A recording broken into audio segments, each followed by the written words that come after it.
అండి. Sir, every week మీ దేశంలో ఏం జరుగుతుంది, మమ్మల్ని ఇండియన్స్ ని ఎంత ఇబ్బంది పెడుతున్నారు, ఎంత బాధ పెడుతున్నారు, మీరు తెచ్చే రూల్స్, రెగ్యులేషన్స్, కండిషన్స్ భరించడం మా వల్ల కాలేకపోతుంది అంటూ ఆవేదన వ్యక్తం చేస్తూ మరొకసారి అసలు ఎందుకు ఎంత ఇబ్బంది పెడుతున్నారు, మళ్ళీ కొత్తగానేమో మాస్ రీస్కెడ్యూలింగ్ టు మిడ్ 2026 అంటున్నారు. అంటే ఏంటో కూడా అర్థం కాని పరిస్థితి. ఏంటి సార్ ఇది? ఈ రోజు నేను హైదరాబాద్కి వచ్చినండి మార్నింగే. వస్తే ఆ ఇంటర్నేషనల్ లోకి ఉన్న లైను, ఆ ఇబ్బందులు చూస్తే అట్లా ఉండదండి. అన్ని దేశాలలో కూడా ఎప్పుడు కూడా వేరే దేశం పోయినప్పుడు పేపర్ వర్క్ బాగానే ఉంటది. నేను ఇక్కడ పుట్టి పెరిగినా కూడా నన్ను ఈ కంట్రీస్ డ్యూయల్ సిటిజన్షిప్ ఇవ్వలేదు. సో ప్రతి దేశంలో కూడా లైన్ బాగానే ఉంటది. ఈ మధ్యలో నేను కొలంబియా పోయినండి, అక్కడ కూడా ఇంటర్నేషనల్ లైన్ అన్నది 4 గంటలు వెయిట్ చేయాల్సి వచ్చింది కంట్రీ ఎంటర్ కావడానికి. అట్లా చాలా కంట్రీస్ రెస్ట్రిక్షన్స్ ఉన్నాయి. అమెరికా కొత్త ఏం కాదు. కాకపోతే ఏంటంటే అమెరికా అంతకుముందు లిబరల్ గా ఉండేది పాలసీస్. ట్రంప్ ప్రభుత్వం వచ్చిన తర్వాత ఏమైందంటే అతను కొద్దిగా స్ట్రిక్ట్ చేయడం మొదలు పెట్టిండు ప్రతి ఒక్కటి కూడా. కొంచెమేది కాదు, చాలా స్ట్రిక్ట్ చేయడం. అంటే అక్కడ జనాలు ఎలక్షన్స్ పెట్టినప్పుడు ఎలక్షన్స్ లో అతను వాగ్దానం ఏం చేసిండంటే ఇల్లీగల్ ఇమిగ్రేషన్ మొత్తం కట్ చేస్తా అని చెప్పేసిండు. లీగల్ ఇమిగ్రేషన్ మీద కూడా రిస్ట్రిక్షన్ పెడతా అని చెప్పిండు. కాబట్టి అతను ఆ ఇంప్లిమెంటేషన్ ఇప్పుడు పెడుతుండన్నట్టు. ఇంకొకటి ఏంటంటే ఫస్ట్ 2 years ఎప్పుడైతే పవర్లు ఉన్నప్పుడు ఫస్ట్ 2 years ఏవైతే ఉంటుందో ఇప్పుడు వాళ్ళ చేతుల, మా దగ్గర లోక్సభ రాజ్యసభ కూడా నార్మల్ గా వాళ్ళ చేతులు ఉంటుందండి. ఏ పార్టీ అయితే గెలుస్తుందో, ఏ ప్రెసిడెంట్ గెలుస్తుందో వాళ్ళ చేతులు ఉంది. ఇప్పుడు లోక్సభ రాజ్యసభ కూడా వాళ్ళ చేతులు ఉంది అన్నట్టు. అంటే ఆ జ్యుడిషియల్ కమిటీ చైర్మన్స్ అవన్నీ కూడా వాళ్ళ చేతులు ఉంది. కాబట్టి కొద్దిగా ఫస్ట్ 2 years రెస్ట్రిక్షన్స్ డెఫినెట్లీ ఎక్కువనే ఉంటాయి. ఈ ప్రభుత్వం చాలా ఎన్నికైనప్పుడు కూడా యాంటీ ఇమిగ్రేషన్ అజెండా తీసుకొని వచ్చింది. కాబట్టి మొదటి నుంచి కూడా యాంటీ ఇమిగ్రేషన్ వస్తుంది అనుకున్నా. ఇంత ఎక్స్ట్రీమ్ వస్తుందని నేను కూడా ఊహించలేదు. ఓకే, సో ఇప్పుడు ఒకవేళ అంటే మనం చాలా సందర్భాల్లో ఈ విషయం గురించి మాట్లాడాం, ఈ టాపిక్ గురించి. ఇన్ కేస్ ఎవరైనా ఇదే ఫస్ట్ టైం చూస్తున్నారు అనుకోండి, వాళ్ళ కోసం ఒక్కసారి మనం ఇంట్రో చెప్పండి. ఇప్పుడు H1B వీసా ఉంది, H4 ఉంది. ఓకే, మనం ఎక్కువగా H1B గురించి వింటూ ఉంటాం కాబట్టి ఈ ఎక్స్ప్లెయిన్ చేస్తారా H1B వీసా గురించి? H1B అంటే ఏదైతే ప్రొఫెషన్ కు స్పెసిఫిక్ డిగ్రీ రిక్వైర్మెంట్ ఉంటుందో, ఎప్పుడైతే కంపెనీకి ఏదైనా రిక్వైర్మెంట్ ఉండి వాళ్ళకి ఆ పొజిషన్ కు ఒక స్పెసిఫిక్ డిగ్రీ రిక్వైర్మెంట్ అని ఉండాలన్నట్టు. ఇప్పుడు లాయర్ అనుకోండి, డాక్టర్ అనుకోండి, లాయర్ డిగ్రీ ఉండాలి కదా, ఫార్మసీ డిగ్రీ ఉండాలి కదా, లా డిగ్రీ చేసి మనం పూరాదు కదా. అటువంటి ప్రొఫెషన్స్ అన్ని కూడా వాటిని H1B కింద కేటగరైజ్ చేస్తారండి. సో ఆ కంపెనీ వాళ్ళకు ఒకవేళ వేరే దేశం నుంచి తీసుకురావాలనుకుంటే ఒక లాటరీ సిస్టమ్ ద్వారా పోయి, ఒక సిస్టమేటిక్ ద్వారా పోయి వాళ్ళకు 85,000 H1Bs ఉన్నాయి. 65,000 ఏమో నార్మల్ ఎవరైనా రావచ్చు, 20,000 ఏమో ఓన్లీ మాస్టర్స్ డిగ్రీ అక్కడ చేసిన వాళ్ళకు. 85,000 వాటికి కూడా శాలరీ రిస్ట్రిక్షన్స్ ఉన్నాయి. అంటే అక్కడ ఉండే శాలరీ నార్మల్ శాలరీస్ కన్నా వీళ్ళకి తక్కువ శాలరీస్ పే చేయరాదు. ఆ సాలరీ రిస్ట్రిక్షన్స్ అన్ని మీట్ అయిన తర్వాత వాళ్ళప్పుడే H1B ఫైల్ చేసుకోవచ్చు. H4 అన్నది డిపెండెంట్స్ అన్నట్టు. అంటే స్పౌజ్ భార్య గాని భర్త గాని, లేదా అంటే పిల్లలు అండర్ 21 అన్మ్యారీడ్ పిల్లలు కూడా వాళ్ళందరూ కూడా H4 మీద రావచ్చు అన్నట్టు. ఇది H1 అంటే H4 అంటే. ఓకే, సో ఇప్పుడు మనము ఈ మాస్ రీస్కెడ్యూలింగ్ టు మిడ్ 2026 అంటున్నారు కదా, ఎందుకు ఈ విధానాన్ని తీసుకొస్తున్నారు? కారణాలు ఏమై ఉంటాయంటారు? ఇప్పుడు కొత్తగా ఎవరికైతే అపాయింట్మెంట్స్ December 15th ఆ తర్వాత ఉన్న అపాయింట్మెంట్స్ అన్ని కూడా వాళ్ళు పోస్ట్పోన్ చేస్తున్నారండి. పోస్ట్పోన్ చేసి మార్చ్ నుంచి జూన్ 2026 మధ్యలో ఇస్తున్నారు అన్నట్టు వాళ్ళకు.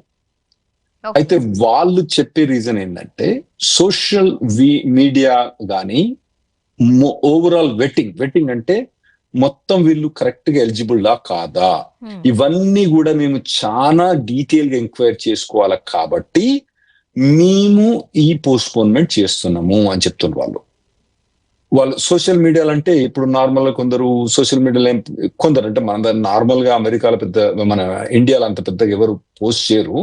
కానీ ఈ వేరే దేశస్తులు ఉంటారు కొద్దిగా మిడిల్ ఈస్టర్న్స్, అటువంటి వాళ్ళు యాంటీ అమెరికా బాగా ప్రొపగండా పోస్ట్ పోన్ చేసేస్తుంటారు. అమెరికాని చంపేయాలి, అమెరికా నుంచి ఇట్లా తీసేయాలి, ఇజ్రాయెల్ తీసేయాలి, ఇటువంటి అన్ని ప్రోపగండా చేస్తుంటారంట. మన దేశంలో మనం అంత ఎక్కువ ఏం చూడం అటువంటి అన్నివి. సో అటువంటి యాంటీ అమెరికా ప్రొపగండా ఉన్న వాళ్ళని మేము మా దేశంలో ఎలో చేయడానికి వీలు లేదని చెప్పి ఆ ప్రభుత్వం నిర్ణయం తీసుకుంది. కాబట్టి దాన్ని వెట్ చేయడానికని వాళ్ళు రీజన్ అది చెప్తున్నారు యాక్చువల్గా. మరి అది అవునా కాదా అది తర్వాత మనం ముందు డిస్కస్ చేద్దాం, కానీ అది రీజన్ చెప్పి వాళ్ళు ఇప్పుడు పోస్ట్ పోన్ చేస్తారు. అండ్ మరీ ముఖ్యంగా మన సోషల్ మీడియాకి సంబంధించిన లింక్స్ అన్ని కూడా వాళ్ళు అబ్జర్వ్ చేస్తున్నారు, వాళ్ళ హ్యాండ్ ఓవర్ చేసుకుంటున్నారు. ఇవన్నీ కూడా మనం వింటూనే ఉన్నాం. అవునండి. ఎందువల్ల అంటారు? అంటే వాళ్ళు యాంటీ ఇప్పుడు ఇండియా ఉందనుకోండి, ఇప్పుడు యాంటీ మోదీ, యాంటీ రాహుల్ గాంధీ అంటే వేరే, కానీ యాంటీ ఇండియా అన్నారు అనుకోండి, మీరు ఇండియాలో రానిస్తారా? అట్లా అన్నట్టు. అంటే రానియచ్చు అది వేరే విషయం. సో వీళ్ళు చెప్పేది ఏంటంటే అట్లా యాంటీ అమెరికా అన్న సిద్ధాంతం ఉన్న వాళ్ళని మేము అమెరికాకు ఎలవ్ చెయ్యము అని చెప్పి ప్రభుత్వం నిర్ణయం తీసుకుంది. కాబట్టి వాళ్ళ కోసం ఇవన్నీ ఇంప్లిమెంట్ చేస్తారని వాళ్ళు చెప్తున్నారు. అది వాళ్ళకి చెప్పేది ఒకటి, చేసేది ఒకటి, అది వేరే విషయం. సో అది చెప్పి వాళ్ళు ఇవన్నీ డిలే చేస్తున్నారు. మనం ముందు అబ్జర్వ్ మీకు ఎక్స్ప్లెయిన్ చేస్తాయి ఎట్లాంటిది. వాళ్ళు చెప్పేది ఒకటి, చేసేది ఒకటి, అది వేరే విషయం. ఓకే సార్, డిస్కస్ చేద్దాం మనం డీప్ గా దాని గురించి. ఇప్పుడు బయోమెట్రిక్ వాలిడిటీ గురించి కూడా ఒకసారి మాట్లాడదామండి. అంటే ఇప్పుడు ఆల్రెడీ December 15th అపాయింట్మెంట్ ఉన్న వాళ్ళందరికీ కూడా కొందరికి బయోమెట్రిక్స్ అంటే పోయి అక్కడ కన్నులు ఇవన్నీ పెట్టేసి రావాలన్నట్టు, చూపెట్టి. నాకు తెలుసు కదా, ఆధార్ కార్డు పోయినప్పుడు మనం ఏం చేస్తామో అటువంటి చేసి రావాలి. అయితే పోస్ట్ పోన్ అయినా కూడా ఈ బయోమెట్రిక్స్ కు మళ్ళీ పోవాల్సిన అవసరం లేదండి. ఆ ఉన్న బయోమెట్రిక్సే పనిచేస్తాయి. సో దీని వల్ల అయితే కాస్త ఇబ్బంది పడాల్సిన అవసరం లేదు అంటారా? బయోమెట్రిక్స్ ఇబ్బంది ఏం లేదండి. బయోమెట్రిక్స్ అయిపోయినా కూడా కాకపోయినా కూడా ఇబ్బంది లేదు. అయితేనేమో అవి వ్యాలిడిటీ ఉంటుంది, కాకపోతేనే వాళ్ళు మళ్ళీ అపాయింట్మెంట్ ఇస్తారు వాళ్ళు ఇట్లా biometrics. And US state department ఇలా రీజన్స్ చెప్తూ ఉన్నారు. ఇలా రకరకాల విధానాలు, కండిషన్స్ మనం చూస్తూనే ఉన్నాం. ఇవన్నీ చూస్తున్న నేపథ్యంలో అంటే మన పైన ఎక్కువగా ఎఫెక్ట్ పడుతుందేమో, మన ఇండియన్స్ పైన అనేది కొంతమంది చెబుతూ ఉన్న నేపథ్యంలో మనకొక్కరికైనా లేకపోతే ఇతర దేశాలకి వరల్డ్ వైడ్ గా కూడా ఇదే విధానాలు అమలవుతున్నాయా? ఇప్పుడు ఈ అపాయింట్మెంట్ పోస్ట్ పోన్మెంట్ అన్నది మేము వేరే దేశం నుంచి కూడా చూస్తున్నామండి. వియట్నాం, తర్వాత వేరే దేశం ఫిలిప్పీన్స్, ఇవన్నీ కాన్సులేట్ నుంచి కూడా ఆల్రెడీ ఈమెయిల్స్ వచ్చినాయి వీళ్ళ పోస్ట్ పోన్మెంట్ అన్నది. మన ఒక్క దేశమే కాదు, మిగతా దేశాలు ఎక్కువ, అన్ని దేశాలు. అయితే ఈ ప్రభుత్వం అన్నది ఖచ్చితంగా మన ఇండియా యాంటీ అని చెప్పలేమండి. మొత్తానికి యాంటీ ఇమిగ్రేషన్ అన్నది వాళ్ళకు ఇప్పుడు ఉన్న ప్రభుత్వం వాళ్ళు తీసుకొచ్చే విధానాలన్నీ కూడా యాంటీ ఇమిగ్రేషన్ పాలసీస్. అందులో మనం ఒక పావు అంతే, మనం ఒక పిల్లగాళ్ళ, అంతేగాని మనమే మెజారిటీ అని లేదు. ఎందుకంటే వాళ్ళకు వచ్చే ఇమిగ్రేషన్ లో మనం చాలా తక్కువ పర్సెంటేజ్, 20% కన్నా మనం తక్కువ ఉంటాం మొత్తం ఓవరాల్ గా. సో ఎక్కువ పర్సెంటేజ్ అంతా సౌత్ అమెరికన్స్ ఉంటున్నట్టు. అంటే ఎనీథింగ్ సౌత్ ఆఫ్ అమెరికా, అంటే మిడిల్ ఆర్ సౌత్ అమెరికా, ఇప్పుడు మెక్సికో కానివ్వండి, గౌట్మేలా కానివ్వండి, వెనిజులా, కొలంబియా, అర్జెంటీనా, బ్రెజిల్, ఇవన్నీ కంట్రీస్ కూడా ఎక్కువ ఉంటాయి. సో ఇది మొత్తం యాంటీ ఇమిగ్రేషన్ పాలసీ. అందులో ఎంప్లాయ్మెంట్ మీద మాత్రం ఎంప్లాయ్మెంట్ లో మనం నెంబర్ 1 ఉన్నామండి. ఎంప్లాయ్మెంట్ ఇమిగ్రేషన్ లో మనం నెంబర్ 1. సో అతను ట్రంప్ వాగ్దానం చేసినప్పుడు మొత్తం అన్ని ఇమిగ్రేషన్ రిస్ట్రిక్ట్ చేస్తా అన్నాడు, కానీ లీగల్ ఇమిగ్రేషన్ అయితే రిస్ట్రిక్ట్ చేస్తానని మనం అనుకోలేదు. సో లీగల్ ఇమిగ్రేషన్ మీద మాత్రం ఎఫెక్ట్ అయినప్పుడు మనం ఎక్కువ ఎఫెక్ట్ అవుతాం, స్పెషల్లీ ఎంప్లాయ్మెంట్ బేస్డ్ ఇమిగ్రేషన్. ఎందుకంటే మనం H1B చూసుకున్నాం అనుకోండి, 65-70% H1B మన ఊళ్ళో ఉన్నారు. దాదాపుగా అక్కడ మొత్తం H1, H4 మీద ఉన్న వాళ్ళ మొత్తం పాపులేషన్ వాళ్ళది 13 లక్షలు అంచనా ఉందండి. ఆ 13 లక్షలలో 3 లక్షలు తీసేసిన 10 లక్షల మంది మన వాళ్ళు ఉన్నారు H1 మీద, H4 మీద. అవునండి. ఆ 10 లక్షల మందిలో దాదాపు 6-7 లక్షల మంది మన తెలుగు రాష్ట్రాల నుంచే ఉంటారు. అవునండి సార్. ఇప్పుడు మనకి ఈ 2 గ్రూప్స్ లో మనం చూస్తున్నప్పుడు ఈ కండిషన్స్ అప్లికబుల్ అవుతూ ఉన్నప్పుడు ఎవరికి వర్స్ట్ సిచ్యువేషన్ అని చెప్తారు మీరు? ఇప్పుడు ఏదైతే పోస్ట్పోన్మెంట్ అన్నది H1, H4, L1, L2 అన్నిటిగా వర్తిస్తుందండి. ఒక్క H1, H4 ఒక్కటే కాదు. కాకపోతే ఎవరికైతే ఎంప్లాయ్మెంట్ బేస్డ్ వీసాస్ ఉన్నాయో వాళ్ళకి ఎక్కువ ఇబ్బంది అయిందండి. ఎందుకంటే ఇప్పుడు H1B వాళ్ళకు L2 వాళ్ళకు డిలే అయితే వాళ్ళకి జాబ్ ఉంటుందో ఉండదో తెలియదు కదండి. జాబ్ ఉండకపోతే మరి వీళ్ళకి H1B అవసరం లేదు కదా. H4 అనుకోండి, వాళ్ళు కొద్దిగా L2 అనుకోండి, వాళ్ళు కొద్దిగా డిలే 3 months 4 months డిలే అయినా పోవచ్చు. H1 L2 L1 వీసా వాళ్ళకి ప్రాబ్లం ఏంటంటే జాబ్ ఉండే ఛాన్స్ ఉండదు అన్నట్టు వాళ్ళకు.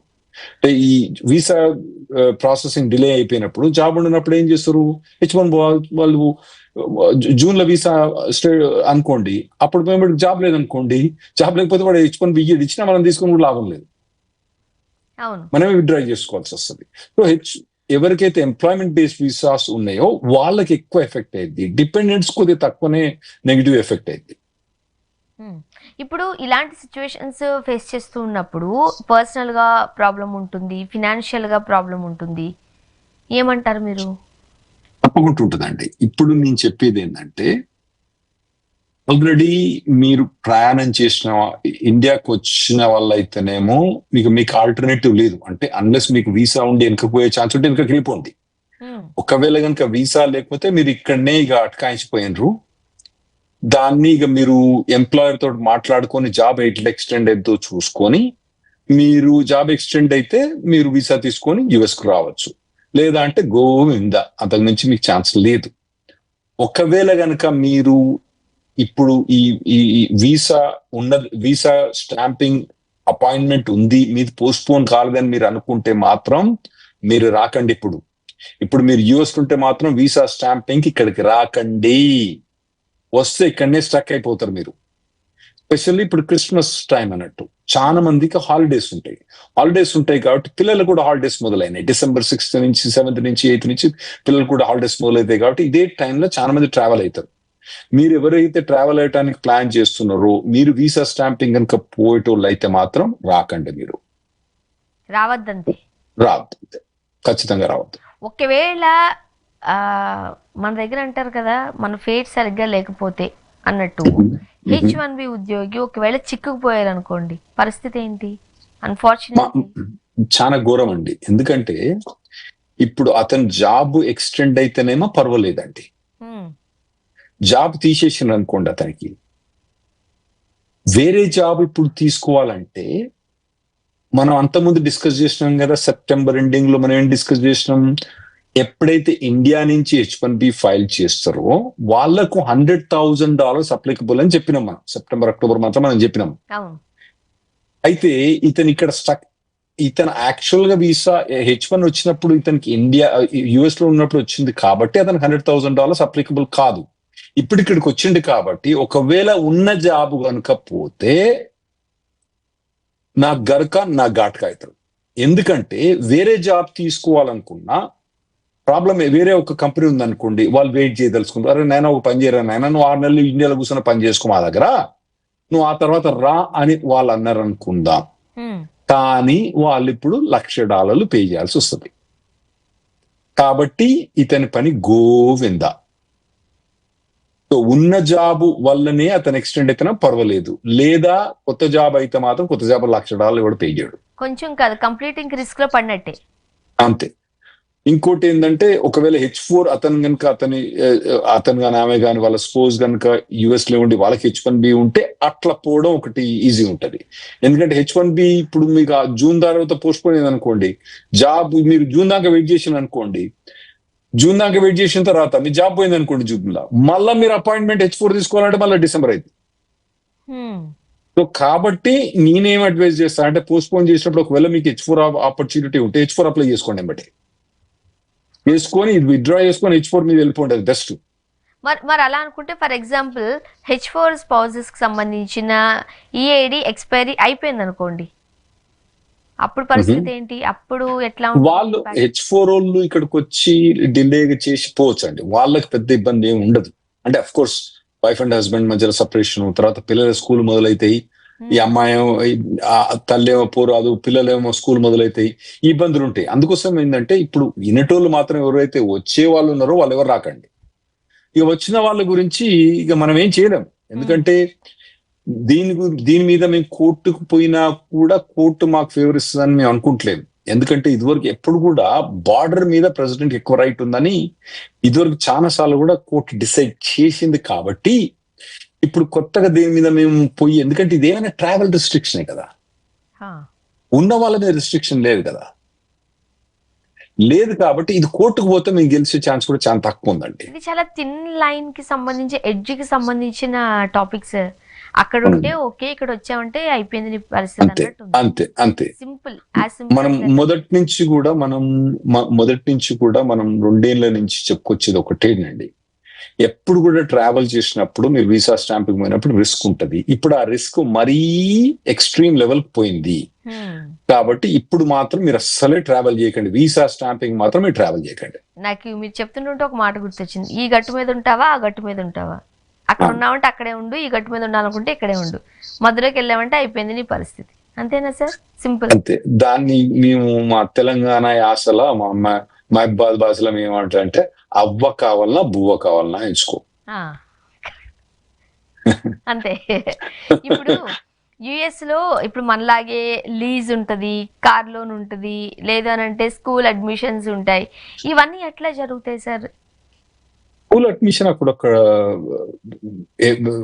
బెస్ట్ ఏంటంటే చాలా మంది మన వాళ్ళు గవర్నమెంట్ స్కూల్ కి పోతారు, ఎస్పెషల్లీ H1B వీసా ఉన్న వాళ్ళు ఎవరు కూడా నేను ప్రైవేట్ స్కూల్ పంపడం ఎవరు చూడలేదు.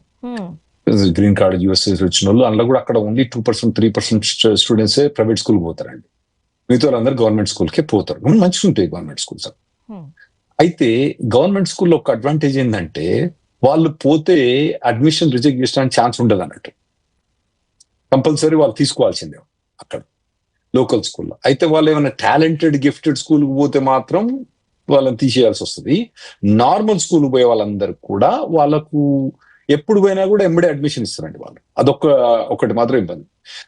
అయితే కార్ లోను, హౌస్ లోను ఇవన్నీ కట్టాల్సి వస్తుంది, లేదంటే అమ్మేయాల్సి వస్తుంది.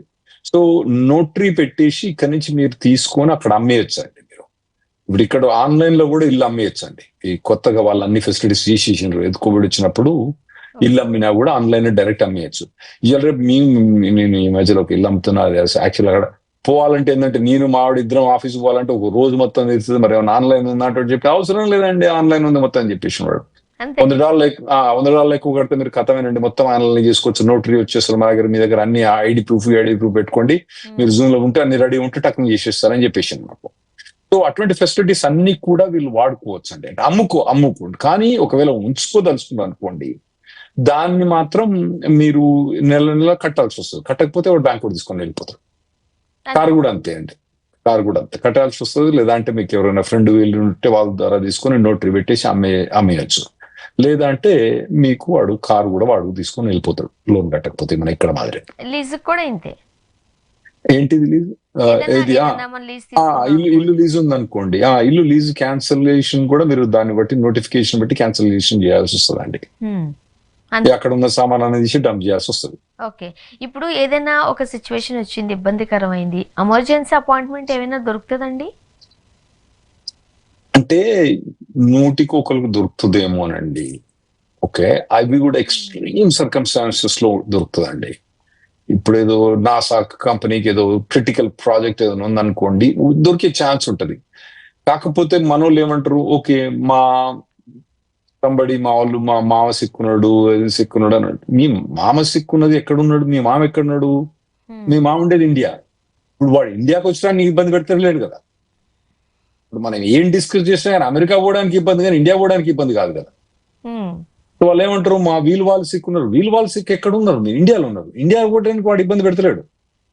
మొదటి నుంచి కూడా ఎప్పుడు కూడా ఇండియాకి పోవడానికి ఏమి ఇబ్బంది లేదు. కాబట్టి మీకు ఇండియా పోవడానికి సిక్ లేదు కదా, అది ఎమర్జెన్సీ కాదు. సో మీరు ఎమర్జెన్సీ మీకు వస్తుందని చెప్పి మీరు నమ్మకం కనుక వచ్చిందంటే గోవింద. నేను ఆ నమ్మకంతో వచ్చిన తర్వాత ట్రై చేయండి ఎమర్జెన్సీ అని. నేను చెప్తేనండి, ప్రతి ఒక్కరు కూడా ఎమర్జెన్సీ అని పెట్టుకుంటారు, వాళ్ళు వినరు.